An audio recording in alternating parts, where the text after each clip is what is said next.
Hai Teens, jumpa kembali dalam acara TFC. Kali ini kita akan menyimak tulisan dari Pendeta Florida Rambu Bangironi dalam buku renungan Teens for Christ dengan judul Tak Selalu Diterima berdasarkan Matius 21 ayat 14-17. Bersama saya Natasha Ingrid Hafuman. Tapi sebelum itu mari kita bersatu di dalam doa. Tuhan yang baik, kami bersyukur atas penyertaan yang Tuhan berikan kepada kami, sehingga pada kesempatan kali ini kami boleh membaca dan merenungkan firman-Mu. Kiranya Allah Tuhan yang memberkati kami, agar kami dapat memahami maksud dari firman-Mu ini. Di dalam nama-Mu ya Tuhan Yesus kami berdoa. Amin. Yang menjadi pusat perenungan kita adalah Matius 21 ayat 17. Saya akan bacakan untuk kita semua. Lalu ia meninggalkan mereka dan pergi ke luar kota, ke Betania dan bermalam di situ. Sudah berbuat baik, sudah melayani, tetapi kok saya tetap difitnah seperti ini, Kak? Begitulah sepenggal kalimat yang disampaikan seorang menti kepada mentornya. Ia kesal karena pelayanannya tidak dianggap oleh teman-temannya. Momen ketika Tuhan Yesus marah di bait Allah berlanjut dengan datangnya orang buta dan lumpuh kepadanya. Mereka pun disembuhkan. Namun mukjizat yang mendatangkan kebaikan bagi orang yang menderita itu tidak sepenuhnya diterima oleh imam kepala dan para ahli Taurat. Keadaan ini semakin menjadi karena orang banyak terus berteriak, "Hosana bagi anak Daud." Seruan itu menjadikan Tuhan Yesus sebagai pusat perhatian.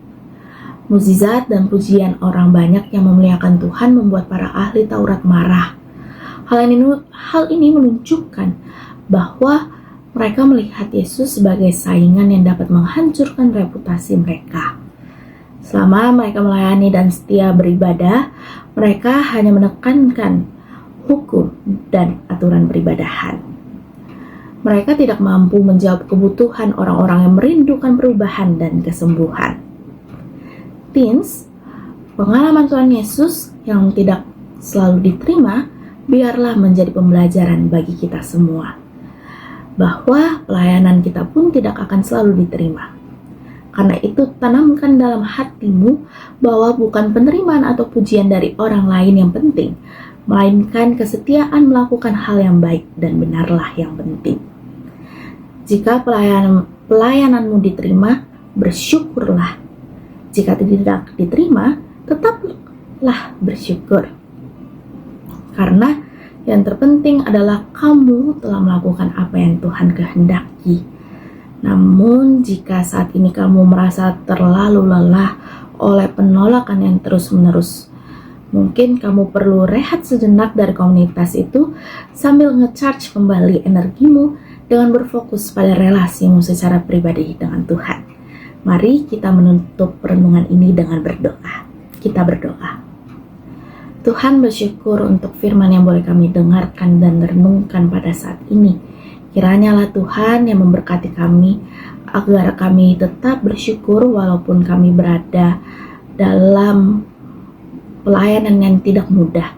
Namun kami percaya Tuhan bahwa Tuhanlah yang akan membantu kami dan menopang kami dalam setiap perjalanan kehidupan kami.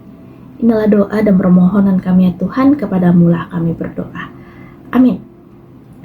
Demikianlah renungan kita untuk saat ini. Jangan lupa untuk subscribe, like, dan bagikan kepada yang lain.